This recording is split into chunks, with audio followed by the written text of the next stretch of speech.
All right, guys. So we're just leaving Caesar's Palace. I was at Jimmy Kimmel's just watching Josh Wolf do his set, and I got to watch. There's another local comic. Everyone got to go host, and then his son Jacob went up, and they all did their thing, man. But it's pretty amazing to get to watch like a headliner like Josh, man. Like I got to be honest.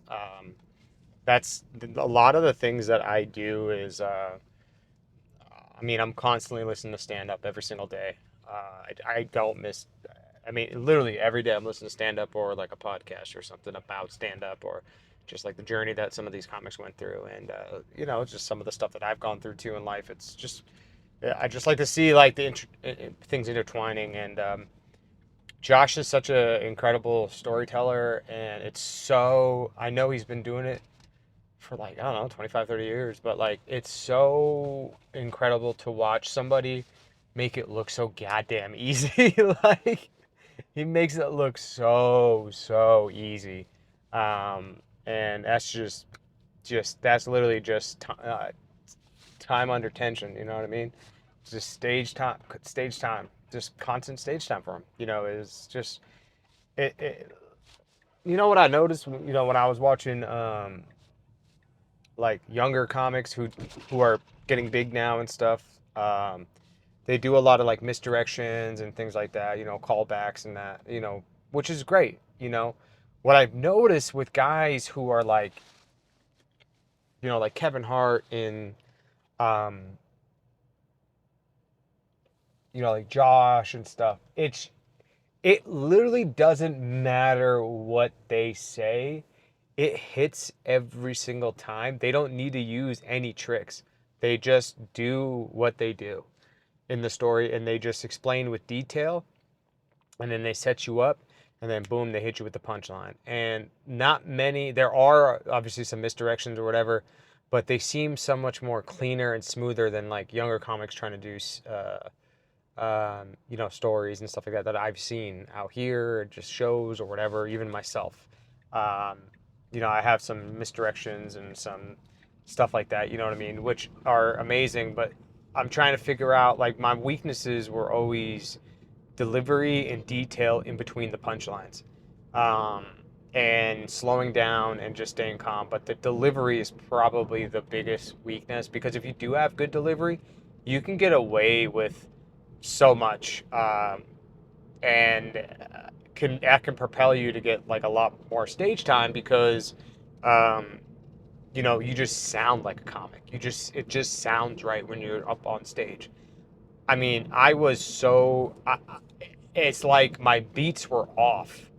Like it sounded like I was like rapping off beat, like with the wrong beats, like it just didn't make sense, So I started realizing that with my best friend. We were all constantly working on it, and things are much better. Like I posted some stories on my Instagram just about the show that we did and at Camp Show, and my like it's just crazy to like I don't really watch myself on video much. Like I don't really record myself on video. I just basically just let's record the set on like the phone, like just using the voice recorder. So somebody, one of the security guards, man, he ended up recording my like almost my whole set, and it's like really cool to see it and listen to it and see myself on stage. I haven't seen myself do stand up on stage like that in like a while. I like forget to like record myself sometimes, and it is a little bit of a hassle, and you look like an idiot sometimes recording yourself. I'm gonna be really honest. Um, but it does make you better. You don't have to do it every single time. For me, my experiences, I don't want to do it every single time. I just want to do it in like big opportunities. Obviously, I couldn't do it at Camp Show because it was a freaking sold out show, man. Like, what do you want me to do? You know what I mean? Like, it's crazy. So I couldn't like record myself. So I was just like, all right, whatever. I'll just kind of like figure it out. And that guy did it, and I got to like watch like my stage presence, just my delivery. I was like, Jesus, man, I've came a long way. Jesus, Jesus, save us. um, and then getting to watch somebody at like Josh Wolf's level. You know what I'm saying? Like top tier comic, sells out. Travels around the country. I mean, he's. I just learned so much, man. Like from watching Cam, who's been doing it for 4 or 5 years. I watched four of his shows. One, two, three, four of his shows I watched, and three of his shows I watched. My bad.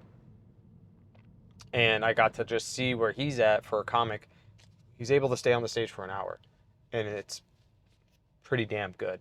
I'm not gonna lie. For 5 years, 4 or 5 years that he's been doing comedy, it's pretty damn solid, man. I got it. Like, it's impressive. Which gives me a lot of hope because it's like, man, dude, like if I can ever just get some stage time like that, it's just a matter of time to like cultivate a set. And I even had a conversation today with one comic about, man, like that's what I told him. I was like, man, if I could just get more 20-minute sets, and he's like, it's hard to get 20-minute sets out here. Or he said there was no 20-minute sets out here. I was like, nobody gets 20-minute sets. I was like, oh no, you do get 20-minute sets out here. You just got to be good.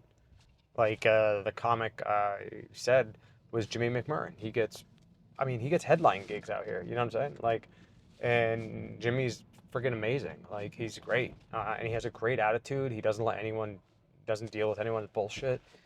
Very positive, very helpful, very chill. Also, I think he's just a nice freaking dude, man. And you want to talk about somebody with a good delivery. That guy has a great delivery as well. And so these 20-minute sets are possible in Vegas. You just have to really stand out here to break through just doing hosting. You got to figure out how to break through the hosting part. First, you got to host. Like, generally speaking, you got to figure out how to host first. And then you could start doing feature work once you pass that. And the opportunities are here. You just gotta figure it out, man. You just gotta make it a reason for these clubs to put you up. Like, when you're somebody like me, it's not just performing well on stage, it's everything else as well. For me, like, I got to figure out how to get a following and maybe figure out how to sell tickets one day. Like, that's so far down the road, but that is still part of the road that you gotta like think about. Like, you gotta think about small pictures, big pictures, the daily stuff you gotta do, your future shit you gotta do. Like, there's a lot to the game, man. Oh, oh. So, I'm tired, bro. Been working all week. I have I don't even know, man. I'm just tired. But I'm about to go do this mic. So, 2 mics, got to watch a show. It's a pretty good Monday, in my opinion. But yeah, like a lot of those things, I need to I gotta make these clubs,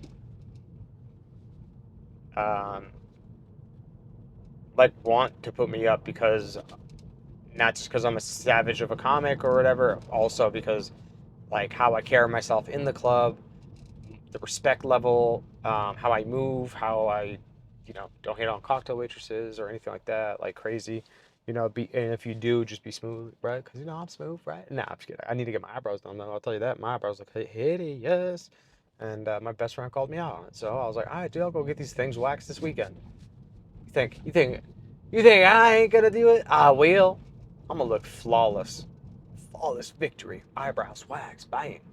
Um, anyway, man, it was just good to watch. What's really cool about Josh too, he plays. If you haven't ever watched it, I think he just dropped a stand-up special, so go check it out on YouTube. Oh, I'm tired. What's cool about Josh is he also plays a guitar, and like he's actually a pretty damn good singer. Like, I knew he played a guitar, but I just like, I didn't know if he could sing or anything like that. But like it like kind of threw me off guard. I was like, oh dang, dude, he can kind of sing. Mm. So that was cool to see, man, and just learning now.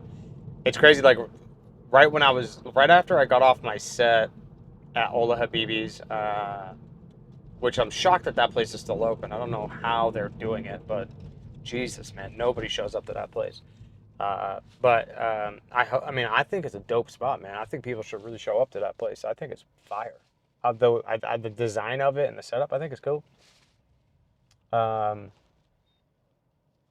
But yeah, it's I think it's dope. Either way, I did my set, and when I was heading over to Josh Wolf's show at the Jimmy Kimmel's, which you guys should all go to on Mondays, I just got like super creative and just thinking like of my sets. I don't know if I said this, but I don't write like stuff down really. I just think about it and think about it, and then I go on stage and I just try to work it out on stage, and then I'll listen to it after, and then just kind of see what makes sense and how it sounds, and then I run it by my best friend, and then we work on it together, and then he'll bring me some stuff that he's doing, and we'll work on it together, or it's try to figure out like how to make it more interesting in between the the jokes and how to expand it, and just kind of try to figure that out. Right now, we're just trying to. I'm just trying to figure out how to increase the trailer park stuff because there's so much there. It's kind of unbelievable, and it's just digging that gold and trying to like cultivate it into a comedy set. You know what I mean? So we're getting there, man. We're getting there. It's just I also got a spot from this dude Anthony. He runs this show called like Hotbox. I think I've done it once, but that was it. And then I tried to do it again, and then like I didn't email or something. It was just like a lot going on. I'm like, all right, dude, like I'm just gonna go home. Like I'm like I'm just trying to do a set and leave. So he's like, come through because he saw me do my set at Oh Hey Baby, and he was like, damn, dude, that was smooth. I was like, thanks, bro, appreciate you. And yeah, so we're gonna do that on Thursday. So I guess I low key got booked for a show somehow. I don't really know. He said I'm just doing 2 minutes, but I could be doing four. It's like a 2 minute show, but I really wanted a guest spot thing. That's what I didn't ask for it, but I was just like, oh, it'd be cool if I got like a guest spot or something like. And I think that's how it works. I don't really know, man. I just kind of show up. So we're gonna go and do that. It's gonna be fun, man. And yeah, right now we're heading to another open mic, and we're gonna see how it goes, man. You know, we're gonna see how it goes, man. We're gonna see how it goes. So I'm just the one thing about Josh I noticed was his control and how the second he steps on stage, he already has everybody in the palm of his hands. I just been breaking through on that, where I'm getting so comfortable in the silence now, so comfortable, and I'm building up. Like I posted on my Instagram stories just because like I had a couple, like I posted some of the sets on there, and when I'm watching it, I'm like, dang, dude, like my silence, the silence in between the jokes, I have been getting so much better at. It's insane. It's insane, man. And with that being said, I still have so much to work on. So ungodly amount of stuff I got to work on, but we're getting there for sure. It's a growing thing, man. It's growing. Um, Everything is going good. Just gotta stay patient, humble, and keep grinding. And yeah, it's crazy. I had an incredible week, and then also, one of my friends hit me up, and he said, "Dude, congratulations! Doing cam show." He was actually one of the first people I went to a Wise Guys with. His name is Matt Touffalet, and we went to a show together. That was like right before I did one set of stand up. I think before then it was David Lucas and it was Tony Hinchcliffe. Before, like, it was right when Kill Tony was coming off. It was like 3 4 years, like 4 years ago, and I just did like a set for the first time, and I he sent me a message. He's like, dude, it's crazy, man. Like, because he watches Kill Tony and all that. And I always told him, bro, I was like, man, if you ever did stand up, you'd be freaking hilarious.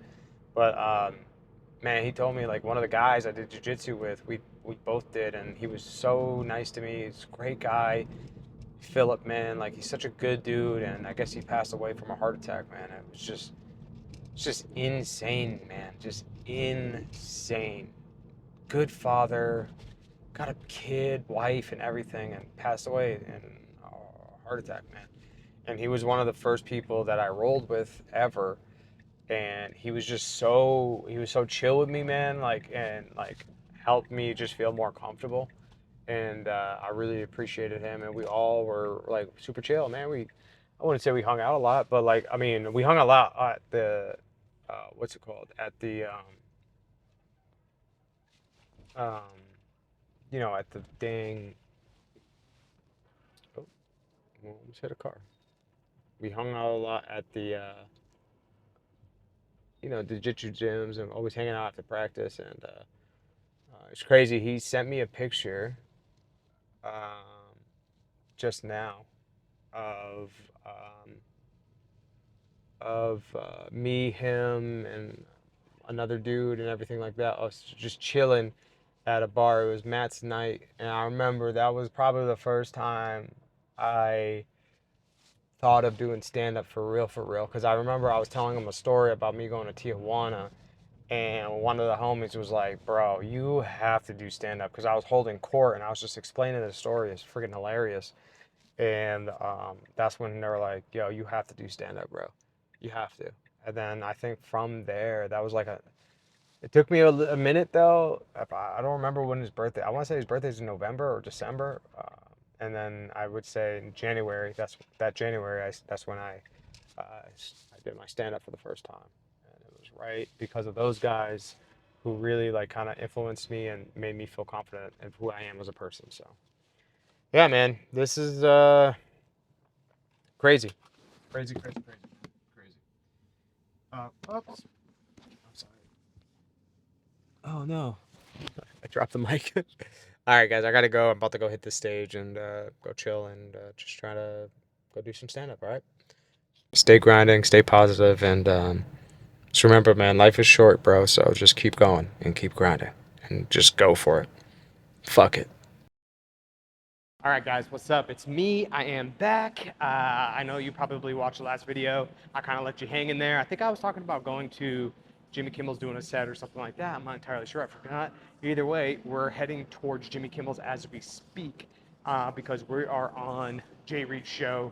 I think it's called Comedy and Cocktails. I'm not really entirely sure what it's called, but I'm excited to go and pretty pumped.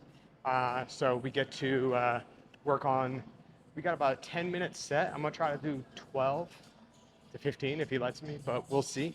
Um, and yeah, so much has happened since the last video, since Cam's show and all that. Lots of just life stuff has happened. Really starting to find out who I am as a human being, what I'm able to do, my capabilities as a man, as a savage, as a human. I'm doing my thing, man, and just keeping people around me that want to be around me. I ain't forcing nobody to be around me because I'm the champ. Period. Point blank. I am a savage. So that's how you got to try to walk around your life, man. Because a lot of BS be happening out here, and you got to protect your energy, bro. So anyone that doesn't want to be around you, cancel them out. Period. Any of these people that are talking crazy about you, cancel them out. Period. Silence is the key, and that's what I did. So either way, whoa, dropped you. Oh, sorry. We're walking fast because we're not like late or anything, but it's a solid. I'm at Caesar's Palace right now, so I'm going. I used to work here, which is crazy. Like, so many memories of working here and trying my ass off, trying to like make it as a manager in this place, and they didn't see the greatness, which is a lot of people don't see apparently. But we're here to prove them wrong. Fuck them all. All right. Anyway, so yeah, we're heading there. We're walking. It's free parking over here if you know what you're doing, and I just walk across the street to the Link Promenade area. That's where Jimmy Kimmel's is in Las Vegas. So, yeah, it's I'm pretty excited, man. I think this guy Macho's on there. I've never seen him do comedy, but I've seen him. Well, I've seen him do comedy, but I never seen him do a set. Like his actual set piece. So I'm excited to see that. Also, low key, can't really be recording in here, so I'm gonna have the camera a little low.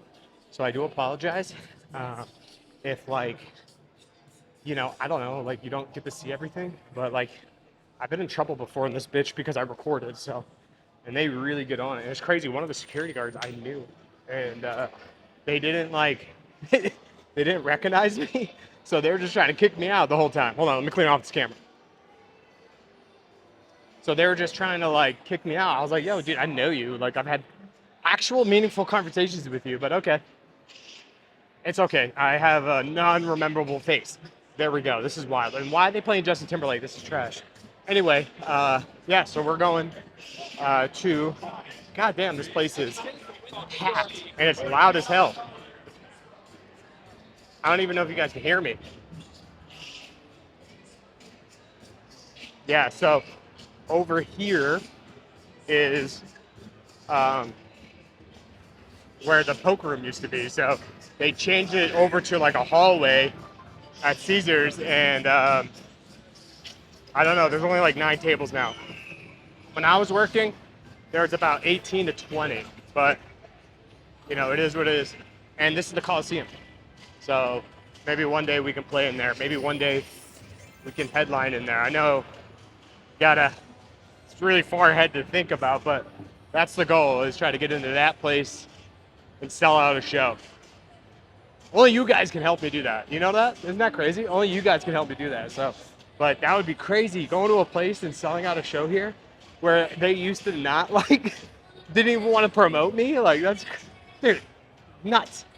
So that would be crazy. Oh man, I would invite everybody too that I used to work with.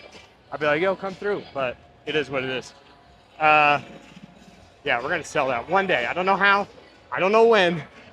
You just gotta believe. You gotta speak it into existence, man. You gotta speak it into existence. That's how you do things in life. You know, if I kept that, I put it out there in the universe. I put it out. So let's speak it into existence. You know what's crazy? I saw a episode with Joey Diaz, Tom Segura, Joey Diaz, Tom Segura, Bert Kreischer, and Lee Sayed.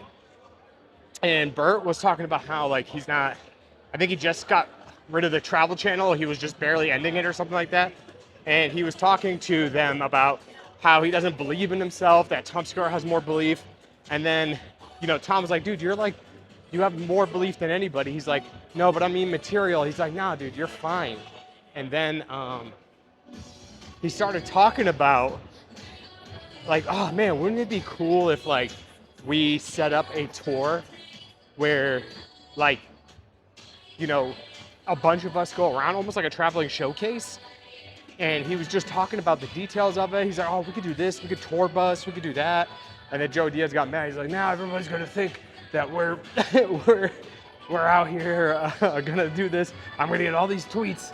And then fast forward about 7 to 8 years later, 10 years later, he eventually got to do that tour. I forgot what his tour name is, that Bert Kreischer one. Fully Loaded, I think it's what it's called. And that's what he's doing now. He has the Fully Loaded tour. And he's doing exactly what he said he was going to do 7 or 8 years ago. So, yeah, okay, I have 1,000 followers. That's it. Okay. Your boy over here just grinding, doing shitty open mics, getting a couple of shows here and there. But who knows what could happen in 7 years? I'm 37. I'll be 44. Perfect timing. That's why I take care of myself. Your boy's down 10 pounds because, you know, we got to do our thing. We're trying to get leaner and meaner. Trying to get down to 160, keep everything tight, right? Because we're fucking savages. I'm swearing a lot. I'm aggressive tonight. I'm going to be honest. I'm a little aggressive, but hey, it is what it is. Now, God, dude, Caesar's Palace. Holy shit. It hits me every time when I go to Caesar's. I like remember everything. And it's like so, it's just, I don't know. It's just like, I remember it, you know? It's crazy. Absolutely crazy. But anyway, guys, I gotta go. I gotta get ready for the show, and I'll see you guys inside. Later. All right, guys, so we just finished up the set at Jimmy Kimmel's, and it went okay. Like, I had some serious, huge laughs, massive laughs. There's just, I did like a new joke that the joke itself killed. My setup, I fumbled the setup a little bit, got kind of awkward, but I got it back with that punchline because I've done the punchline now like 10 times and it hits pretty hard almost every time. So, sorry, I had to switch camera on, y'all. I'm a terrible camera guy. Anyway, so the set went all right, pretty solid. It's like if I could just fine tune it a little bit, and it was like a 10-minute set too. So I had another 5 minutes to that set, so that could be 5 to 7 minutes of that set. So that set could be about a 20. That set will turn into a 20-minute set in no time. Like I'm very close. I just created a new 5 out of nowhere. So the more you do stand up, or the more you do something, whatever you're doing, whatever craft you're trying to get better at, things come easier the further along you go down the road. Especially when you really put in the work, as much as I do.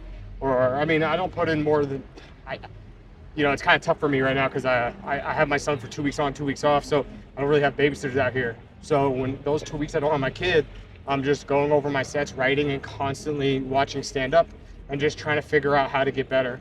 And then when I do have my son, I try to do, don't have him, I try to do 15 to 20 sets that week, those weeks that I'm off. So I'll do about 40 sets, anywhere from 30 to 40 sets in 2 weeks. So I try to really jam it in there as much as I can. So yeah, that was you know what, like Jay Reid was like, that was a very good set. And it's like, man, dude, I'm so close to like really capitalizing and being a savage on that stage from front to back, so we're really close. I just got to switch up a few more things, a couple of tweaks here and there, and we should be good. There were some awkward moments, but like generally speaking, so Strip is low-key busy tonight. Generally speaking, like I can switch that, I got to really just fine tune it. And I think some of the reasons why there was some awkwardness, or like some points where I usually get laughs and I wasn't, was because my delivery was off and my setups were a little off. And that, I would say that was the biggest issue I had. Other than that, like I pushed through and I came back and I slammed. The last 3 minutes absolutely killed. In the middle on that new joke, killed. The Yonder and the Uber bit, killed. There's just some stuff in between that I need to fix. Other than that, I'm heading to another mic right now just to work on some other stuff. So I'll take you guys there. Let's go.